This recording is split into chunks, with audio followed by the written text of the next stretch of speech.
Vamos a hacer ahora de inmediato, yo creo que es una de las jornadas o de las charlas más esperadas que tenemos en la CIP, especialmente por lo que hemos venido discutiendo en estos días, que tiene que ver con plataformas, medios, el equilibrio que la Declaración de Salta nos llama a hacer. Quiero pedir a Gustau Alegret, por favor, de NTN 24. Gracias. Muchas gracias. Gracias a usted. Como siempre, Ricardo. Y también, por favor, a Richard Gingras, vicepresidente de Google News, que nos van a acompañar en esta jornada. Inmediatamente después vamos a seguir con otra de las grandes presentaciones esperadas, con uno de los periodistas hispanos más influyentes de América, o de Estados Unidos, perdón, que es Jorge Ramos de Univisión. Y posteriormente a ello vamos a proceder a los relevantes o la relevante aprobación de los informes país por país y las resoluciones. Así que muchas gracias, lo dejo con Gustau Alegret.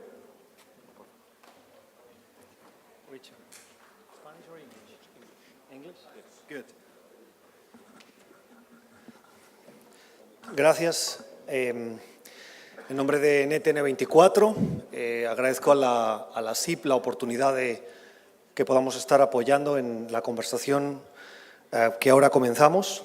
Just a few words to start. I was reading recently an article which is the title, "Do Technology Companies Care About Journalism?" And when the CIP invited me to introduce this new guest, I thought it was interesting. The author of the article is Emily Bell. She's the director of the Colombian Journalism School. And she asked herself whether tech companies can help journalism and how, for technology to support journalism is totally independent way, more than one way in fact, is possible for the record. It can be done through taxation and expansion of civic media. It can be done through payments into arm's length endowment administered by separate bodies, and it can even be done by changing the incentive structures of the own platforms to elevate and return more money to newsrooms. And she requested transparency and a commitment to editorial independence from funding.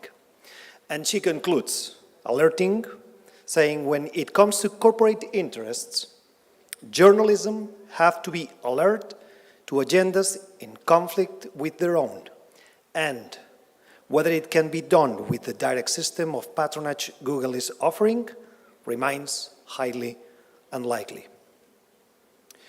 Richard Gingras is vice president of Google News.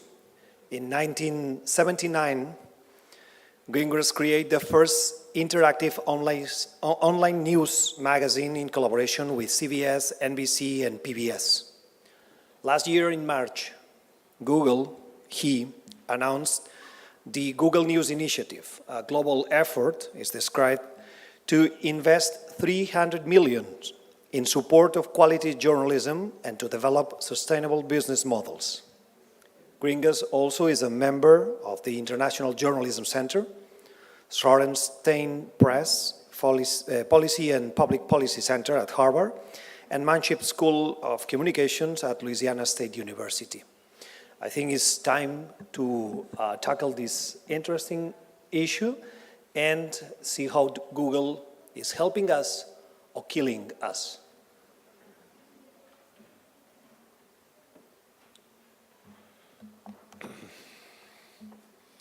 I can assure you it's not the latter.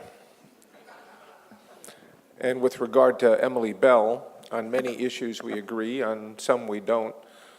I agree on one thing. I think the last thing journalists need is patronage from corporate interests, and that's not the approach that we take. And I hope to be very specific with you about that over my speech and our discussion following. So, good morning. It's truly an honor for me to speak here with the Inter-American Press Association at your 75th General Assembly. SIP has been relentless guardian for freedom of expression. I sit on boards of many organizations that defend freedom of expression.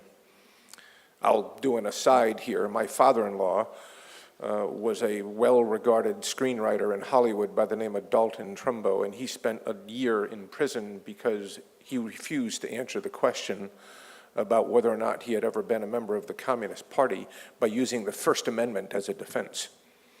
That was in the United States. He was convicted of contempt of Congress. The Supreme Court did not overrule that decision. He spent a year in prison and spent a decade or two later on the blacklists of Hollywood studios. So I know full well, in very direct experience, the importance of free expression and the dangers and the fragility of free expression in all of our societies. So yes, I appreciate the fact that you are a relentless guardian for freedom of expression across the continent and through the course of your history. A mission of obviously the highest importance, and one Google is deeply committed to as well. So let me start by thanking you all for that in keeping the free expression legacy alive in these particularly challenging times. Personally, I've been dancing at the intersection of media, technology, and public policy for my entire career. Nearly 50 years. That's a scary number. At each career chapter, I have worked on the expansion of media distribution. From the very early use of satellites in the 1970s to deliver television programs to far-flung stations in real time, and for far less expense than the prior mode of leased telephone lines. It changed the breadth and nature of television programming. It was those satellite distribution networks, of which we were the first to build, that triggered the explosion of cable television, which multiplied the number of channels users could see from 5 to 500. I was in the room when Ted Turner introduced CNN with the stated objective to deepen news coverage. And then I witnessed over the coming decades, as he has as well, the sad devolution of Turner's vision for dedicated news channels into divisive opinion programming versus fact-based news coverage. In 1979, I did create one of the first interactive news products using broadcast teletext to give users, for the first time, on-demand access to news and information. It was the internet before there was one. And then, with the dawning of the internet in 1994, I oversaw the creation of online portals and search engines. I ran one called Excite that eased consumer access to the extraordinary ecosystem of expression and knowledge that evolved into the internet of today. The internet has indeed put a printing press in everyone's hands. 2 weekends ago, I was in Cartagena, Colombia, for our annual Newsgeist Unconference for Latin America. Several of you joined us there. 200 people from across the spectrum of media in South America, from traditional publishers to digital players, from members of civil society organizations to data scientists, from aging veterans like me to young millennial reporters looking to make their mark. It was a tremendous opportunity to engage once more with this extraordinary and vibrant community as we discussed the great opportunities and challenges facing journalism today. I don't have to tell you of the significant challenges to the free press we're seeing around the world. Among the challenges are populist leaders who are campaigning against the press and the role that journalism must play in open societies. The struggle between political regimes and the role of the press is something you know well. You've seen this movie before. Maybe your experience can guide us in this global conversation. Today, I will focus on the future of news and the need to evolve our journalistic approaches to meet the needs of today's digital society, today's generation of users. I will discuss the need to evolve sustainable business models for quality journalism in our digital age. But let's first step back to see where we came from, because it might help us understand where we're headed. In 1994, when the CIP made its seminal Declaration of Chapultepec in defense of freedom of expression, the World Wide Web had fewer than 3,000 websites. Today, it's comprised of 1.7 billion websites, and that doesn't include the social network environment. An explosion of expression beyond what we have ever seen, nor could have fully imagined. In open societies, the internet is the epitome of free expression. It changed how we communicate, how we learn, how we shop, how we sell, how we are informed of the issues of the day, and how we form opinions about the issues of the day. It changed how we develop perceptions of the world around us and of each other. The internet exponentially expanded the marketplace of ideas, the marketplace for information and services. It has brought extraordinary value to our societies and introduced new challenges to our institutions, to our politics, and yes, to journalism itself. At an existential level, it poses the paradoxical question: how can democracies survive and thrive in an environment of unfettered free expression? Democracies succeed by their ability to achieve consensus between different views.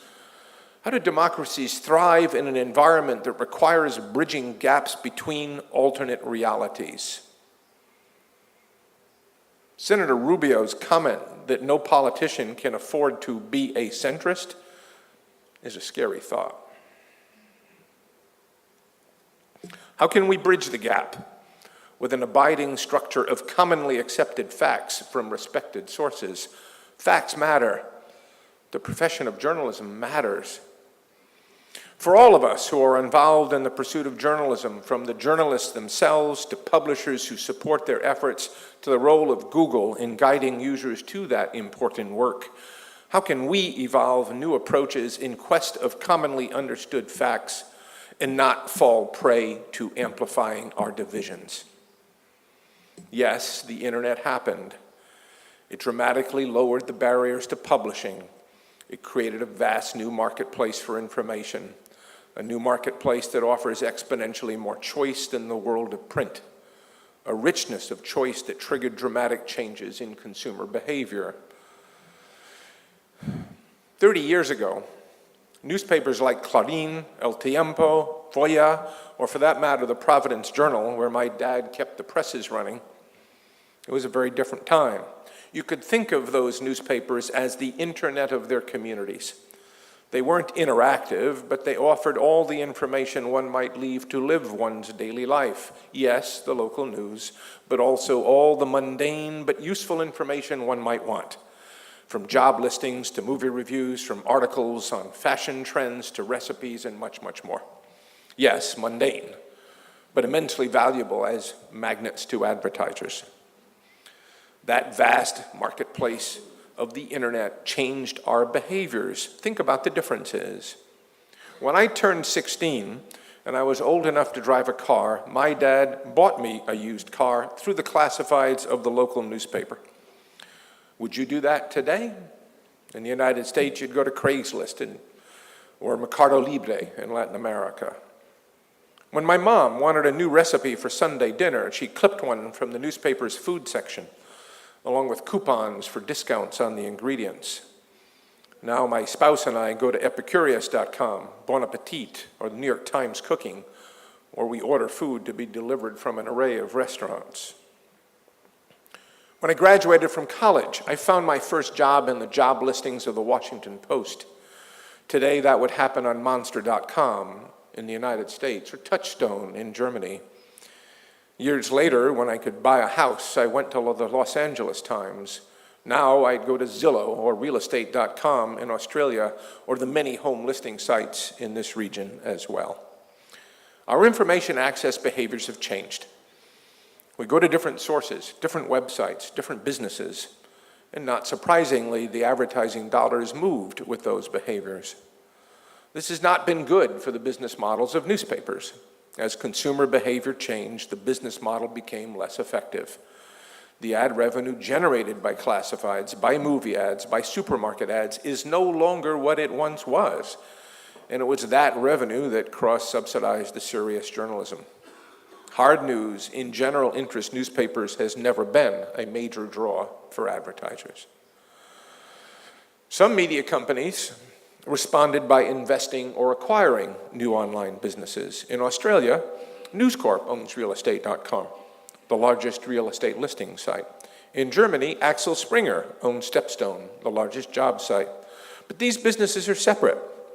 They have their own balance sheets, and indeed somewhat different ownerships. Understandably, they no longer subsidize the creation of news on the Australian or on Berlin's Bild. Bottom line, the business of journalism has changed. That does not mean providing quality journalism cannot be a successful business. However, the models allowing journalism to flourish will be different and, in the view of some, more effective than in the past. How do today's publishers build these relationships with people who have not grown up subscribing to newspapers, much less receiving papers physically?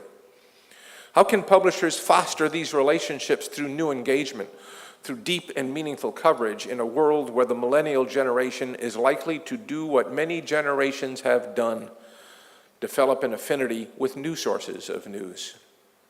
When I was in college in the 1960s, Rolling Stone was our go-to source because we didn't trust traditional media. Happens with every generation. How do news outlets impact the lives of readers in positive ways? This is our context for news media today. These are the challenges and opportunities that journalists, publishers, and tech companies like Google face in collaborating toward a successful future.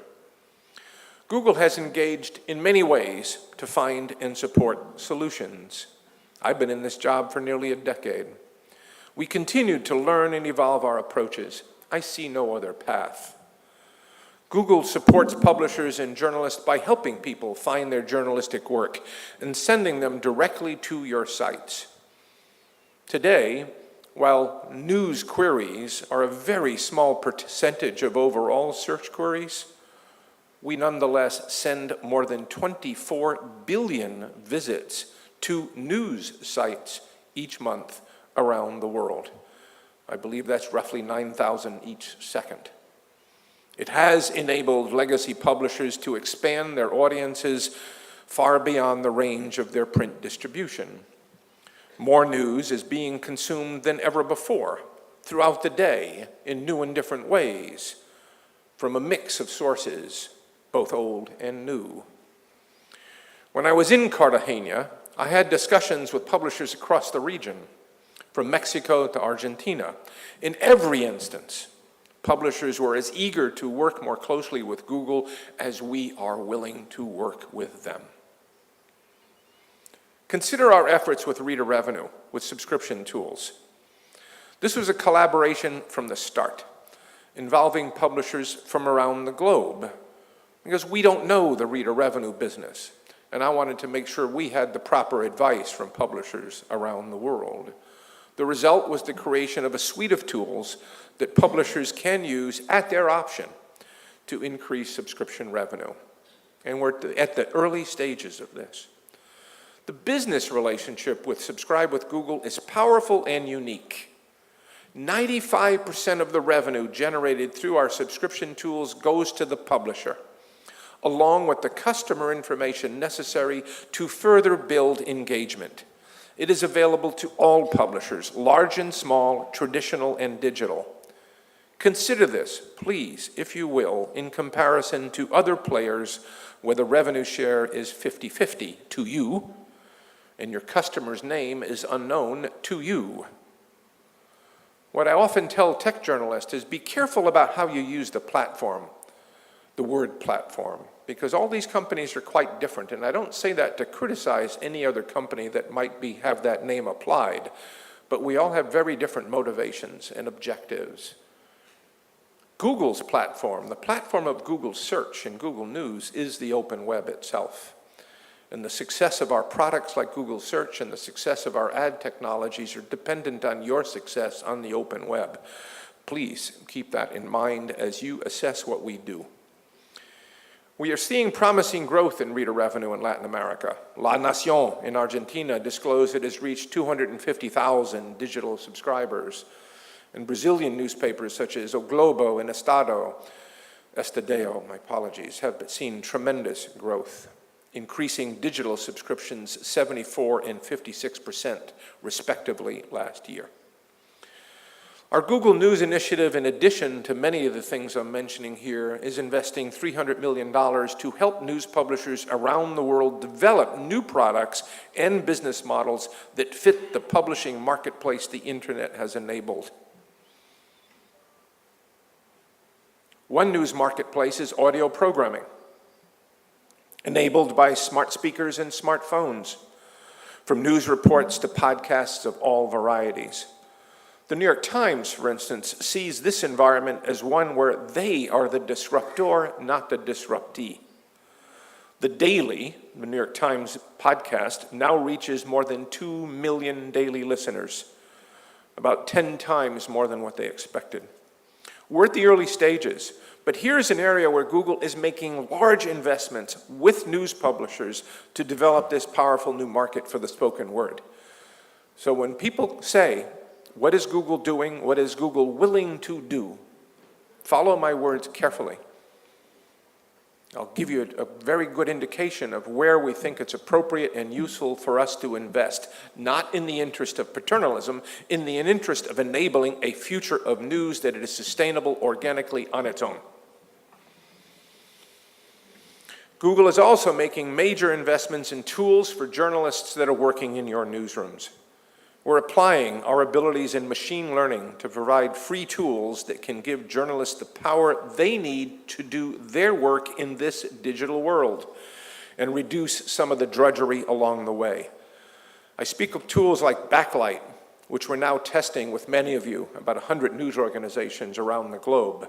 It allows journalists to more easily analyze massive collections of documents. Or tools like Harvester, that can turn a stack of restaurant code violations that you might receive from the local government into a spreadsheet for better analysis. Google has been at the forefront of the evolution of the fact-check organizations around the world. We have eagerly supported efforts like the Trust Project and other efforts around the world to help journalist organizations earn the credibility they deserve by standing out in the maelstrom of expression each of us encounters every day. And with projects like Common Knowledge, which is dear to my heart, we're working to make it easier to give context to the stories of the day by making it easier for journalists and search engines to deliver more of a data-driven contexts. Can our citizens be better citizens if we give them the tools to understand what events in our world are rare anomalies versus dangerous trends we should all be aware of? And last but not least, we continue to improve how we connect people with the most authoritative sources of journalistic reporting. Just last month, we made ranking updates and published changes to our search rater guidelines to help better recognize original reporting by surfacing it more prominently in search and increasing the visibility of original work. As part of this effort, our systems are expressly looking to identify those outlets that are more likely to create original, feet-on-the-street reporting and give added emphasis to presenting their work. Here, too, the evolution of technologies like machine learning is allowing us to do this job far better than ever before. Not perfectly, but better than before. To understand the components and structures of evolving news stories, to give users the context they need. This will continue to be a journey of ongoing progress as our abilities grow and as the ecosystem of expression changes. The mission will never be fully accomplished. And when I mention those rater guidelines, that's a public document of 160 plus pages that are in truth the principles behind search. So when folks talk to us about transparency, I say begin there. Look at that 160-page document which guides our algorithmic work. And if you don't read it directly yourselves, I would strongly encourage your teams to read it. Several weeks ago, by the way, I did a deeply detailed interview with the Global Editors Network about our efforts with original reporting. I urge you to read it. It goes into considerable detail. Also, 2 weeks ago, we introduced new tools to help websites and publishers around the world have more control over what information you make available on Google in the interest of the work of your journalist and your brands being found by audiences. I'll talk about those in more detail in a few minutes. I imagine that this may be the first time, not be the first time you're hearing, I imagine that this may be the first time you're hearing about some of these features and details about the way news works on Google. If so, it's on us to make sure the common misunderstandings are corrected, which I hope I can do in part today. Now let's discuss an issue that I know you've been talking about over the last few days. Earlier this year, the European Union passed a new copyright directive. Part of the directive, Article 15, gives European press publishers more control over the reproduction and communication to the public of their publications, with exceptions allowing the use of hyperlinks, facts, and individual words and very short extracts. This summer, France, about 60 days ago, became the first country to implement this part of the directive, passing a law that will go into effect at the end of October. We fully respect copyright, and we respect the need to modernize it in the world of digital. We also respect the need, particularly in these times, to maintain open access to the internet itself. That is core to the role of journalism in an open society and to the roles that each of us play as citizens. We respect the importance of Google in Google search to be fair and equitable in helping users around the world find the information they need. We take seriously our role to help citizens of every society find the tools and information they need to be good citizens. That means helping people find high-quality and trustworthy information from a diversity of sources, large traditional sources, global media players, new digital outlets, local news publishers, or specialty sites in health or food, from the written word to the spoken word with podcasts and audio programming. I marvel at the variety of players producing quality journalistic content today. Different areas of focus, different business models, different ways of connecting with readers. In Latin America alone, we see local players such as Debate in Mexico grow to have one of the largest national audiences.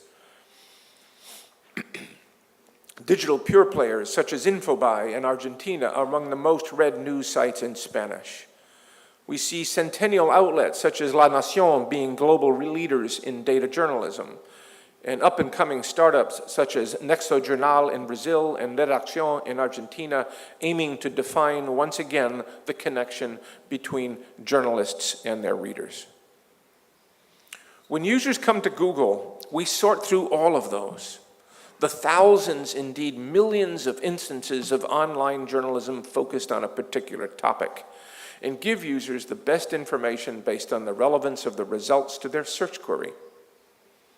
Google's users trust us because we are principled, fair, and equitable in connecting them with the work of this diverse array of publishers and journalists.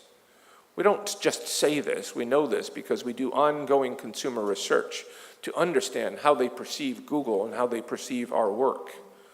That's why we don't accept payment from anyone to be included in search results. Yes, we sell ads, not search results, and every ad on Google is clearly marked and set apart from the actual search results. But again, we never accept payment from anyone to be included in search results, and we don't pay for links to be included in search results. Doing so would skew the options we should provide. It would undermine the trust users have in how search and news work on Google. We're proud of how deeply users around the world trust us in giving them the best answers to their questions each and every second of the day. It is critical that we respect that trust, ever so important in these tumultuous times. So how are we addressing the new copyright law and the rights of publishers online? Currently, when we display news results, we show a headline which links directly to the relevant news sites. For most results, but not all, in search, we also display a short preview of the article, or a snippet, as it is referred, such as a few lines of text, sometimes a thumbnail image. These previews can help users decide whether a result is relevant to their search and whether they want to click on it. But not all results include previews or snippets. It has been the case for several years now that our news results on search, at the top of the search results page when you do a newsy query, and in Google News, we only use headlines with no snippets. It may be worth my repeating that, since I understand there was some apparent confusion about this in some of the discussions yesterday. It has been the case for several years that our news results in search and in Google News only use headlines with no previews. Why? Because news headlines are carefully written by journalists to inform the reader and compel their interest in going deeper. With news, previews aren't necessary. Indeed, over the years, publishers have expressed their concern that previews on news results might give away too much of the story. Publishers were pleased when we made those changes several years back. But for many areas of content, for example, recipes, where previews are very useful, hard to decide on a recipe just based on its title, and helping them decide which result to click on. Most publishers are keenly aware of this and do various tests to see how best to present their content in the interest of it being found and accessed. When the French law comes into force next month, we will not show preview content in France for a European news publication unless that publisher explicitly uses the tools that I've described and will describe further to tell us what we can display in the interest of their articles being found by Google's users. Whether or not a publisher agrees to make available a preview or a thumbnail will not impact how we assess the relevance of the article, and it certainly will not affect the site's inclusion in our index. That was another unfortunate misrepresentation about the nature of our response last week while I was in France. Sadly, I saw a press release from a major publishing association that suggested we would not index publishers who did not provide authorization to use snippets or thumbnails. That is simply not true. Indexing will not be affected. Our scoring of relevance and other site characteristics will not change. Only the presentation of the site results will vary based on the extent of the preview content that publishers authorize us to use on our surfaces. There's also a nuance here that's important to understand. Google won't change the way it determines how relevant a document is, but neither will users. Previews, as I've noted, are helpful in some circumstances, in many circumstances, like non-news content, for users to decide which results are relevant to them. So publishers may see effects independent of any ranking changes by Google, but again, you can best decide what works best for you. 2 weeks ago, we released those tools that I mentioned. Tools that publishers around the world, meaning you as well, can use to decide which elements of your content can be used in presenting the availability of your work on Google. Again, although these tools may be used by European publishers, I want to make clear that these tools, these meta tags, which follow standard mechanisms that have been in place for years, are available for publishers everywhere today. The tools provide more granular settings that publishers can use to indicate whether a text snippet can be used and how long that snippet might be. Publishers can indicate whether or not a thumbnail image can be used, and if yes, what size the thumbnail image can be. Publishers can indicate how many seconds of a video can be shown, if any, before clicking to see the entire video. Publishers can decide for themselves what types of previews work best in attracting people to their sites. We will reflect those decisions in search. We will reflect those decisions in Google News. As I noted earlier, we never accept payment from anyone to be included in search results, and we don't pay for links or promotional elements like snippets to be included in search results. Doing so would not only skew the options we provide, but would ultimately undermine the trust users have in how Google's services work. How much value does Google Search bring to publishers and journalists to help enable their success? I want to be very specific here, because at core in many of the discussions is the assumption that somehow the value exchange is not appropriate. Let's start with a basic core assumption. Publishers want to be found by their readers. This has always been true. It's core to any publisher's efforts to grow their audience and grow their revenue. Traditionally, print publishers did this by paying newsstands to display their papers. You do this today. Google Search and Google News are probably the largest newsstands in the world, but we provide this service for free. The traffic we drive is significant. As I said, more than 24 billion visits to news publishers each month. And that represents real economic value to publishers. Deloitte estimates that each click is worth between 4 and 6 euro cents to large publishers in Europe. Publishers can use this traffic to their sites to build audiences, grow revenue from subscriptions, advertising, so on. I'll let you do the math. Whatever cent you put in there, 5 cents or 1 cent, the numbers are vast. And again, at no cost to the publisher. Let me discuss the world of advertising. As we've noted, the vast competitive marketplace of the internet I described earlier has disrupted the publishing industry. User behaviors have changed. Google has stepped in there as well. We do provide advertising tools to publishers around the world where the publisher receives the vast majority of the revenue, from 70 on up. Most of you use our advertising marketplace tools. Last year, Google sent $14.5 billion to publishers around the world. The behavior of advertising has changed in some ways, but in others, not at all. Advertisers have always preferred their message be associated with relevant content. You advertise cookpots next to recipes. But it has also become an efficient, super efficient, performance-driven marketplace.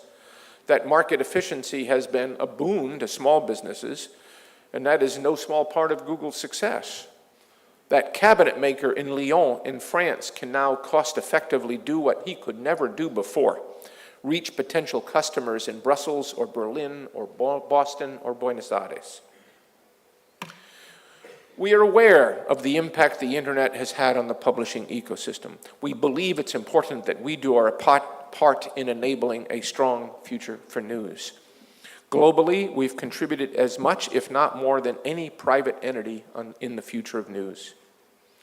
We are distributing today hundreds of millions of dollars through our various initiatives to help publishers and journalists develop new revenue streams, explore innovations in gathering and presenting news, offering tools, training, thousands of projects that we've supported.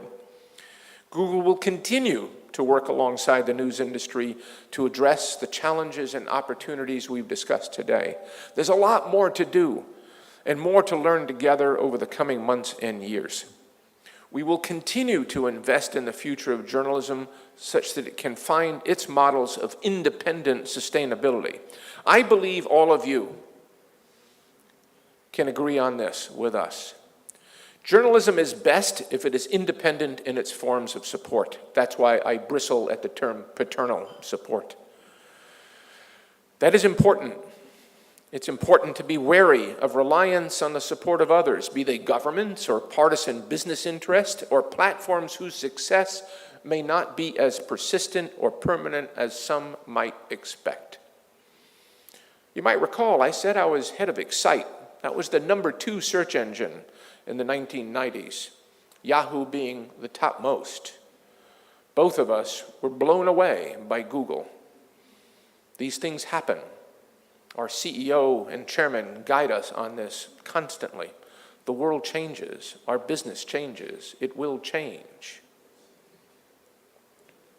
Key to everything we've touched on today is a single word: collaboration. Partnering to confront challenges like misinformation, evolving business models, and making use of new technology to further quality journalism. This has long been at the core of our efforts and will continue to be the spirit we bring to all of our efforts as we move forward together. Google's success is greatest in open societies. I checked with our CFO on that. The impact of journalism is also greatest in open societies. We have common objectives. Frankly, that is why I do the job I do. When journalism succeeds, we all do better. We're committed to the efforts I've described, and we plan to do more. Please pay attention to these words.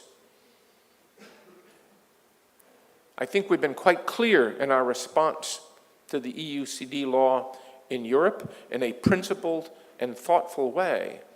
And what we've said is, yes, we don't believe it's appropriate, for instance, to pay for promotional elements like snippets, but we are willing to invest even more than we do today in the future of news with those of you who are also interested in pursuing that objective. Please take that message away from this conversation today. And I thank you for your attention. And I thank you for the work that you do.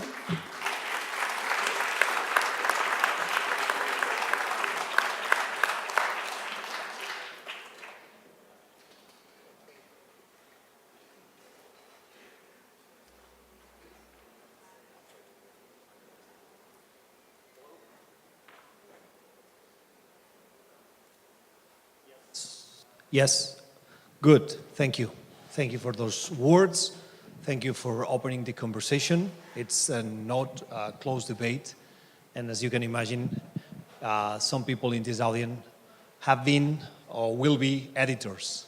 So they will love you or hate you.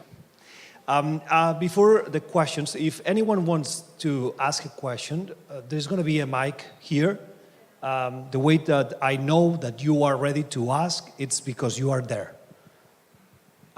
Following up your words, you were too cryptic or cautious when you talk about other platforms. Could you elaborate a little bit, and who was you referring to? So what I was referring to is the term platforms has been tossed around. It's become a meme. We talk about the platforms as if it was a generic. And my point is this: it's not to criticize any other platform, it's just recognize the difference between these various entities, right? Not to be critical of them, just understand their motivations and differences. Apple, for instance, has a very powerful operating system, but a rather closed environment. And you can see that in their actions that they've taken, for instance, in Apple News. And I've made allusions to their rev share structures in Apple News. That's their business. But that's their business, is as a closed operating environment. You look at Facebook, it's a social network. And as they've done in the past, the activity they seek to generate is in their environment. They don't like people clicking out of their environment. Very different business model, very different objectives. I could even say the same about YouTube. YouTube is a different platform from Google Search and Google News, right? We host the content, or YouTube hosts the content, can make those determinations. It has certain aspects of a social network. But that's not Google, right? When you think of Google Search and Google advertising, our platform is indeed the open web. And if you look beyond that, because people say, when I do all these, people have said, are you doing all this because you want more friends in the publishing industry, because you want more editors who love you than hate you? Well, gosh, yeah, I'd like to have more friends. And I much prefer when people even come close to loving me versus come close to hating me. But please judge us on what we do. And recognize that beyond our high-level motivations that I hope I was clear in communicating today, look at our core financial best interests. Google Search is indeed a massively popular product to this day, billions of users, billions of queries every day, it's dependent on there being an ecosystem of knowledge out there on the web. Otherwise, it becomes less relevant, less useful in all areas of content, right? Our ad technologies that are used by hundreds of thousands of publishers around the globe, as I said, with revenue shares where the large proportion goes to the publisher, are dependent on the success of the publisher in the open environment of the web, right? So that's why I say, please, as I've said to every journalist, and I'll continue to say to every journalist, please feel free to hold us to account. That is your job. But please also dig deep and understand the intricacies, because they are difficult and complex, of this dramatically different ecosystem of ideas, expression, business services, and on. Please just do that in your work. But if we deserve criticism, please do. We're not perfect. I don't know if it's criticism, but the European Union was very worried about how Google indexed the results, and they presented them to the people who search. When we talk about content and news particularly, you said some of your words here in the conference, to be fair and equitable, to pursue or to help good citizens. How and who decides who is a good citizen and what is a good news? We certainly don't decide what a good citizen. I think here's my definition of a good citizen. My definition of a good citizen is someone who is informed, right? Who someone has ample opportunity to be informed, right? To me, my favorite definition of journalism is giving citizens the information they need to be good citizens. And when it comes to Google, I take it just one step back and say, it's up to Google, it's our job to help citizens get the best information they need from a diverse array of sources in an assiduously apolitical fashion, such that they too can be informed in the interest of being an informed citizen, which I tend to think is a good citizen.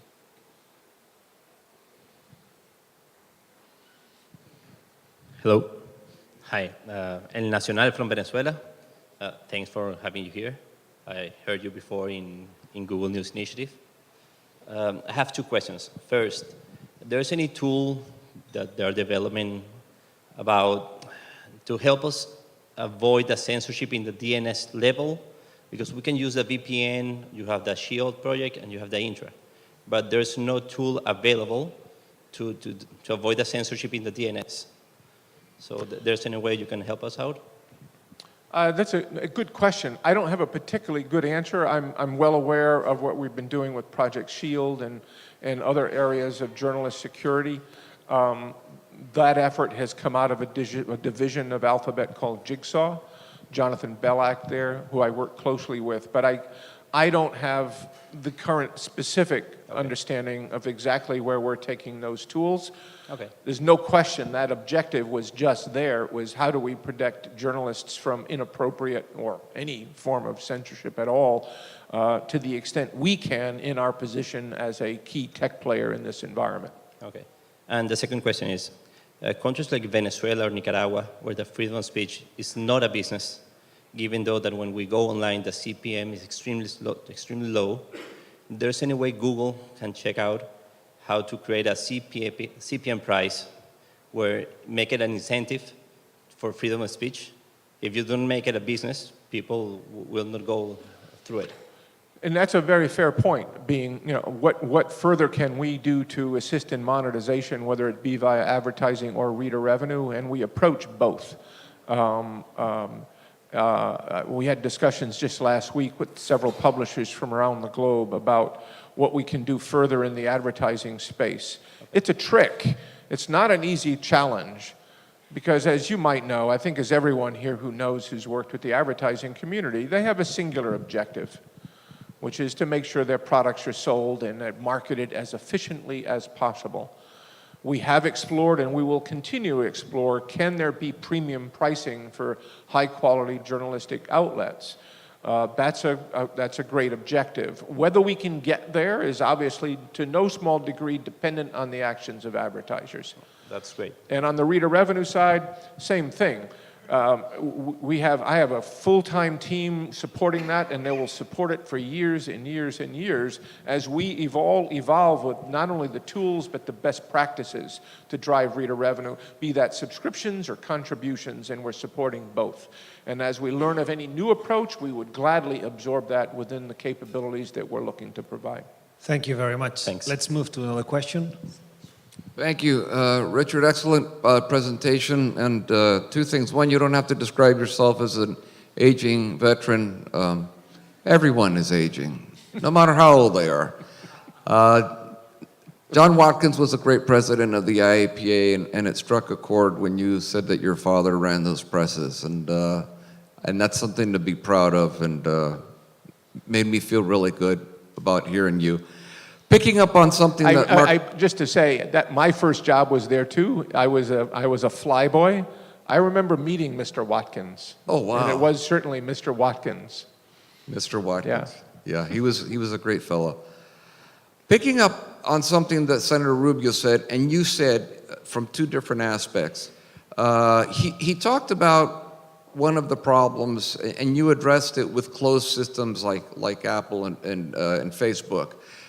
People being in a bubble because of the algorithms that are used in the closed systems, basically, to which they keep getting more and more of the same kinds of things because that's what the model tells the system to use, or the platform to use, or however you want to use it. From your perch, within or outside of Google, what are things that you could see that could help people get out of bubbles? Which is, for example, in the traditional newspaper, we used to use op-ed pieces that were not aligned with the editorial side of the newspaper. I happen to think that that's something very, very important. I also happen to think it's almost a little bit harder to find nowadays, despite the fact that there's a huge amount of information available on my phone or on my computer. You know, I think you've asked what may be one of the very biggest questions facing our societies, you know, which ties back to what I said of how democracies survive in environments of unfettered free expression. And the particular challenge there is this. I've been reading a lot about this lately because I have, you know, as you know, I've been in this business a long time. I have always gone into this with an extraordinarily optimistic point of view, with an extraordinary sense that our better angels would win out. The last few years have kind of obviously brought that into sharper question. One of the things I've learned is, you know, we often think of human reason as some abstract ability that has evolved for us to understand difficult concepts and parse them out and come to a logical conclusion. Unfortunately, that's not how human reason works. It works entirely in a social construct, right? If the head of the tribe tells me the moon is green, I'm going to say, yeah, I guess so, because I might not get a leg of the calf. The fact is affirmation. We prefer affirmation to information. How do we address that? It is a huge challenge. How do we address that in this world where there is so much more information? And indeed, to your point about op-ed pages, one of the vast and significant changes in the ecosystem of expression with regard to news and policy is the tremendous exponential growth in the amount of opinion versus fact-based journalistic expression. Understandable. It's cheap. Everybody has one. And there's almost no friction to sharing it. Whether that be in the pages, I mean, if you even look at the percentage of articles in the Washington Post or the New York Times, you'll see a dramatically different mix than we saw 40 years ago, much less the internet and the social environment as well. So what do we do about that?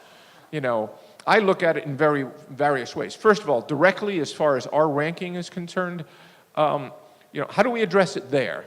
How do we do our best to make sure that we're not fueling people's singular perceptions or ideas, right? We do in search personalize in the sense that if I search for a restaurant right here in Miami without saying Miami, we'll give you restaurants in Miami. But we do not personalize in any way about ideology. We do not seek to understand ideology. We seek to provide diversity. That's among the things we can do. Fueling and funding the fact-check community to get that off the ground is something that we can do.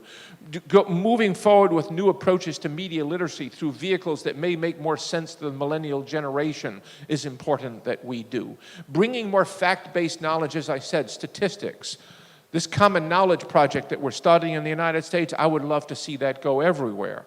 What can we do, whether on search or through your own publications, to help readers have an understanding of what's important and what's not? I think it's a particular challenge that we see people going to the polls in a farming community in the plains of the Midwest and voting on a fear of terrorism versus what might be the more important issue of the state of education in their high schools or the use of pesticides in their fields. Right? These are very complex problems. There are no singular solutions. And the only thing I can do and try is to hit on as many of them as possible and to work with you folks on all of them as well. And a follow-up about this topic. How do you deal with fake news? We are in a world in which news are presented as good, and the fake news that exists are presented as good news. How Google discriminates and help what you said at the beginning to create good citizens? So we do that in many ways. I mean, first of all, as you might imagine, but I won't cause you to imagine this, we have, I don't know how many people, but it's in the big numbers, on the security side, just looking at what's going on in the network, what's going on in the darker areas of the internet, right? Where are the bad actors beginning to set up networks of robotic sites that are completely fraudulent identities using information at scale? I mean, really, what's the big difference about the internet today? I said we put a printing press in everyone's hands, but there's another difference, right? The prime metaphor that people use for freedom of speech is like the Speaker's Corner in Hyde Park. And there are these in cities around the world, right? Which means that anyone can get on that box and say whatever they had in their heads, and it would carry as far as their voice. The interesting trick today is it carries as far as the internet will allow your voice to be heard by others, which is globally and including via video. Or search by Google. Or search by Google. And so how do we address, so first of all, can we detect those bad actors such that we can deal with them because they're against policy? How do we continue to guide our algorithms towards relevance and authoritativeness being the key word, right? And we're constantly making adjustment and changes to how that work. If you look, do take a look at, there's a website that we have out there, how search works, how news works, dig in deep. I often ask how many people have read the Rater Guidelines, 160 pages, and I often get maybe one or two hands. Read those, because that tells you what we're trying to do. These are hard questions. I do think Google search has some advantages in the sense that, I'll give you an example. During the 2016 election, there was an incident where it was alleged that the Pope had endorsed Donald Trump. It spread like wildfire on social media because it just got virally reproduced and shared by many, many people. It did not surface on Google until it had become a big controversy. It didn't surface on Google because we just saw this one article from a site that frankly was not a high reputation news site or a news site at all, and we saw no other coverage from notable journalistic authorities. So to us, that was a pretty good signal that this isn't something for us to surface. And there too, that's why we've invested in fact checks. Working with these organizations. We're working with the National Academy of Sciences, and I'd like to do this globally. How can we get fact-based scientific information to pop up on queries like, do peach pits cure cancer? Because we know, one of the challenges with search, it's what I call our fundamental tension. On the one hand, we strive to surface the most authoritative and relevant. That is our job. That is what we need to do. On the other hand, in a world of free expression, Google search should allow you to find anything that's available in the corpus of legal expression in the domains in which we operate. Journalists appreciate that. You need to be able to look into the dark corners, right? But given all that, these are the kinds of things that we're doing, and obviously it's a constant focus of our efforts. And as I said, I would never, I don't accept kudos. I think we do a very good job, but it's not perfect, and it never will be, because these are moving targets. We're running out of time. Just one question, very quick, and we will finish. I'm sorry, but we don't have time, right? Thank you for this great conversation. My question is about content moderation. Before internet, the great dangerous concerns about censorship was from the state. But now there is a discussion about the power of the intermediaries and the platform to take down contents in regards your content, your community guidelines, or a decision that is not clear what do the platform. What is your opinion about this power, and it's a case of private censorship, or what kind of what kind of transparency and a second opinion the platform could be put in practice?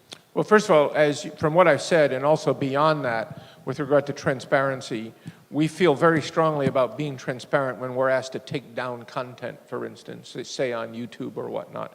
But this is, given our divisive times, this is why we are so cautious about the actions we take. And those of you who follow the news in the United States know, how concerning that is. I wake up on a Monday morning and the White House is complaining that our ranking is biased. I'm thankful that third parties can research what we do and analyze what search does and come back and say, no, it's not biased. But these are obviously very, very challenging questions. And in all of these issues that we confront today, one other thing I will say here that I've been saying internally at Google is, look, the governments of the world have woken up to the fact that the internet has changed their worlds. Culturally, the media space, the political space, the industrial space, and we're in the middle of that. And it's obviously within their governmental rights to assess and regulate. But what we all have to be very careful here, because what I've often said about misinformation is terrible. It's a serious problem. One of the serious problems is the disturbing secondary effects when governments, either well-intentioned or not, seek to establish laws governing fake news, because who decides exactly what that is? It is a particular challenge. By the way, I want to go off your question for a second, because there's one question that hasn't been asked, but I've heard it in the hallways, I've heard it said in various public environments. I want to address it, and it goes back to copyright, if I might. People say, wait a second. Why is it you're not willing to sit down and pay for snippets while you're willing to pay for, say, songs? That's an interesting question, but it's a kind of a flawed comparison. Not kind of, it's a deeply flawed comparison. Do we license music for services that people pay for to listen to the whole song? Absolutely. Do we license full videos, documentaries, and so on for use on YouTube where people pay for them, or we advertise against them? Absolutely.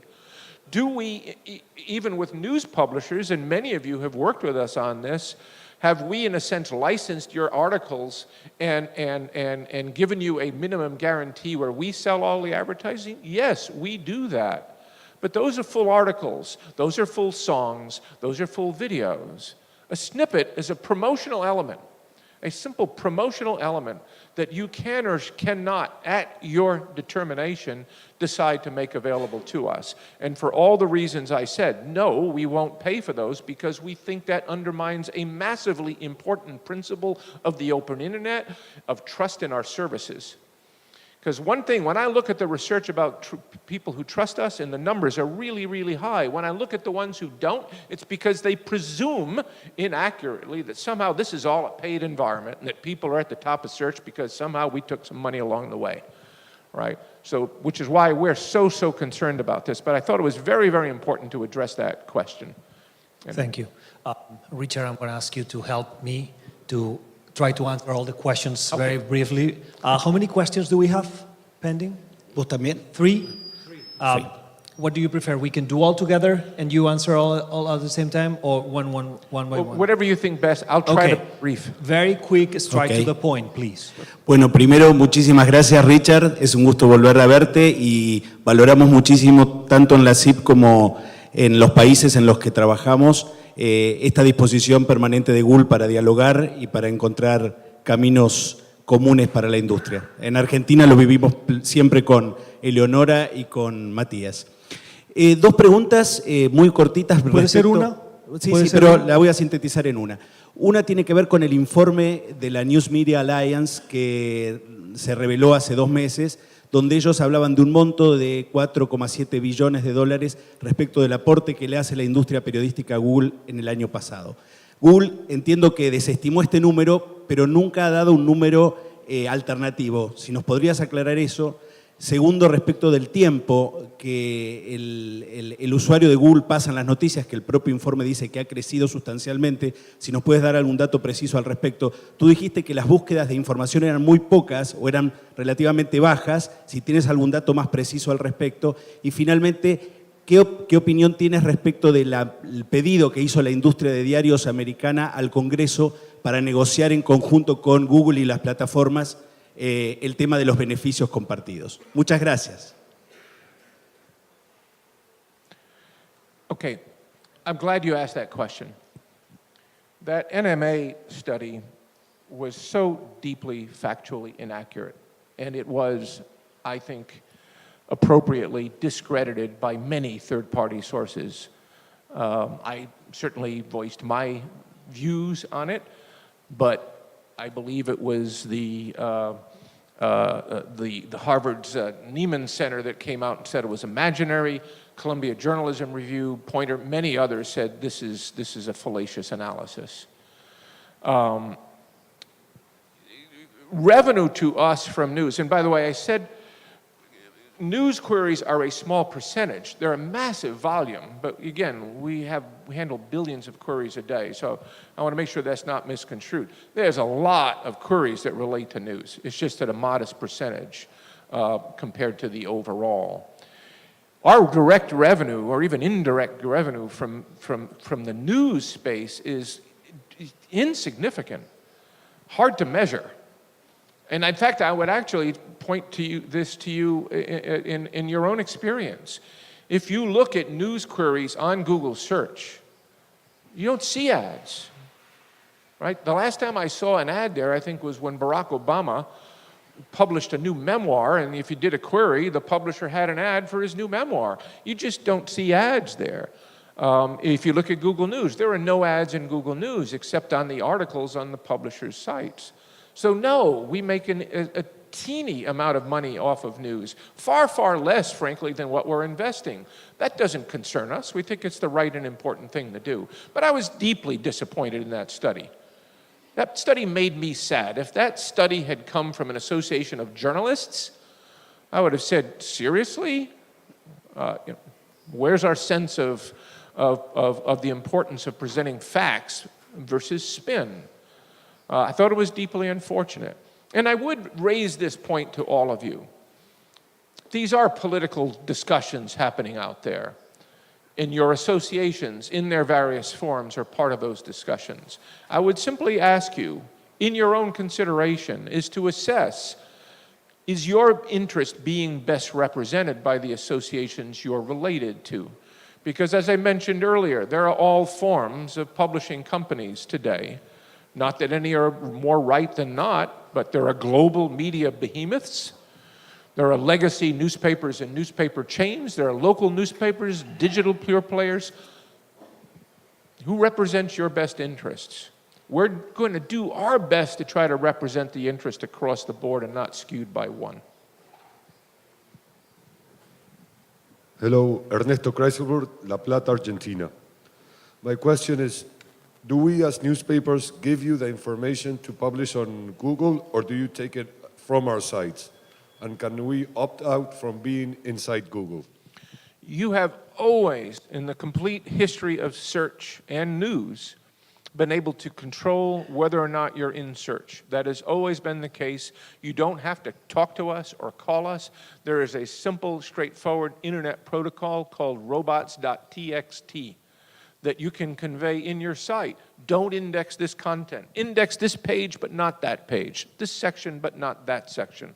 That's what I was referring to with the expanded tools, where we're saying not only can you control your presence in or out, you can be even more granular in how you control your presence. So no, we do not surface or index any content in Google Search or in Google News without the permission of the publisher. Simple statement. And the last one.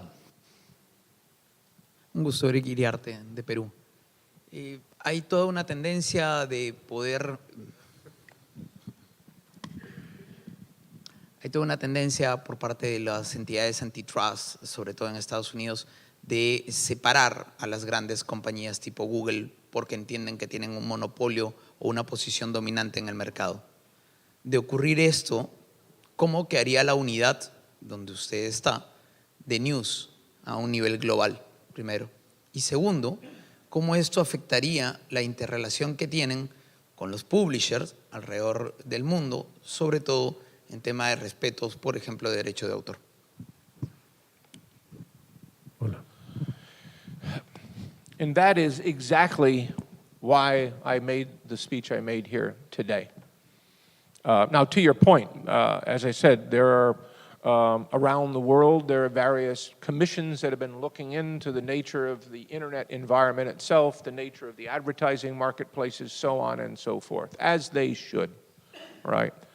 But again, when it comes to Google's performance as a search engine, I believe as a provider of advertising services, I'm certainly very comfortable in defending them, especially with regard to Google Search, which is where I work. You know, it was interesting to me with the discussions in France, where I was last week. France is one of the few countries on earth where they regulated newsstands. They did this starting after World War II.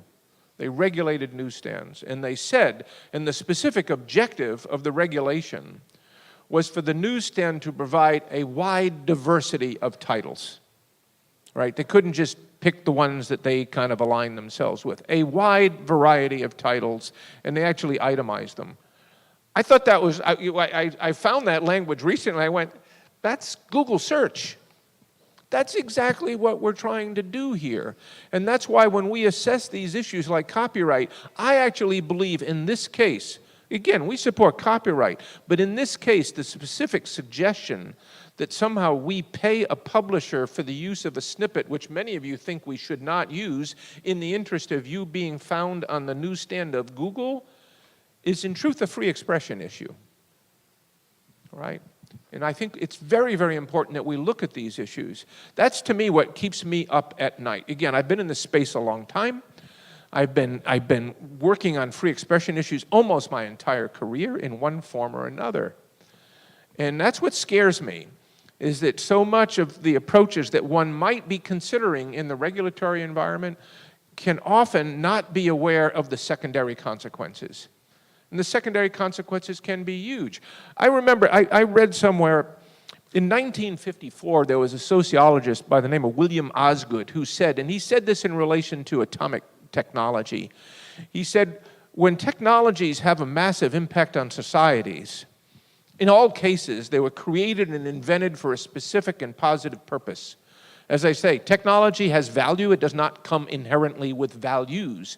But what he did say as well is that with all such technologies, there is a cultural lag in the understanding of their impact. And that is obviously the case with the internet. How do we understand the impact of the internet? How do we deal with that incredible paradox between open societies and democracies and unfettered free expression, right? That's the lens through which I take this. And that's the lens through which I believe our teams take this at Google, which I believe is deeply principled. And again, I challenge anyone here to continue to challenge us to do that job in a better way. I don't want accolades. I want guidance as to how to improve. Richard Gingras. cómo Google invierte noticias, Hola. how Google invests in news. Thank you for your time. Gracias por tus palabras. Thank you. And again, I want to thank you again. I get verklempt in these discussions because I think these issues are so important. And yeah, for me these days, I can have a lot of challenging conversations, but that does not come close to the challenges that journalists face in doing their work. And I just bow down at those of you who do that work and support that work. It is so important. Let's just make sure that we maintain an ecosystem and public policy constructs that allow that to happen. I thank you. Thank you, Richard. Thank you to you for the support to IAPA and to have two great ambassadors in Latin America, Eleonora and Matias. They're always open, they're always trying to help us and engage in that conversation that we need to have between both of us. I know that we are a freedom of expression association, but I have restricted some of the questions. So it's not censorship, but that means that we want you in another assembly so you can continue with this conversation. Thank you very much. We appreciate it. Señoras y señores, I invite you. So vamos a seguir con la próxima presentación y mientras voy anunciando le pido a los técnicos que me desarmen el escenario. Viene la presentación que todos estábamos esperando también esta mañana. Jorge Ramos, uno de los periodistas, no uno, yo diría periodista hispano de mayor influencia en Estados Unidos. Creo que es un gran privilegio para todos nosotros tenerlos. Le voy a pedir también a Marta Ramos, por favor, de la Organización Editorial Mexicana, que se nos acerque para que ya empiece esta última parte del programa antes de saltar a los informes de libertad de prensa.